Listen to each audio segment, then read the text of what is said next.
पाप की बात निकल आई है तो ये बताइए केशव कि कभी कभी मनुष्य पाप करने के लिए इतना विवश क्यों हो जाता है? उसे कौन विवश करता है? उसे विवश करती है उसकी वासना, उसे विवश करता है उसका निहित स्वार्थ, उससे पाप करवाता है उसका क्रोध, उसका मोह। इन शत्रुओं को पहचानो पार्थ। जैसे धुआं अग्नि को ढक देता है या धूल दर्पण को या झिल्ली गर्भ को, वैसे ही ज्ञान को ढक देते हैं काम, मोह और वासना। सक्ताः कर्मण्य विद्वांसो यथा कुर्वन्ति भारत, कुर्यात विद्वान तथा सक्तः चिकीर्षुर्लोक संग्रहम।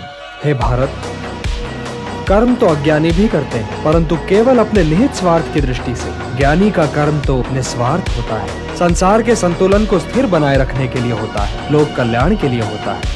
इसलिए हे पार्थ, अपने मन पर कोई बोझ न लो, अपना कर्म मुझे अर्पण कर दो और ये धर्म युद्ध करो। कर्तव्य पालन के मार्ग पर तो मृत्यु भी कल्याणकारी हो जाती है। यदि पितामह, गुरुजनों और सगे संबंधियों का तुम्हें वध भी करना पड़े तब भी तुम्हें पाप नहीं लगेगा, क्योंकि कर्तव्य पालन पाप रहित होता है पार्थ। कर्तव्य पालन पाप रहित होता है। यदि वे वीर गति को प्राप्त हुए तो उनकी मृत्यु कल्याणकारी हो जाएगी, और यदि तुम वीर गति को प्राप्त हुए तो तुम्हारी मृत्यु।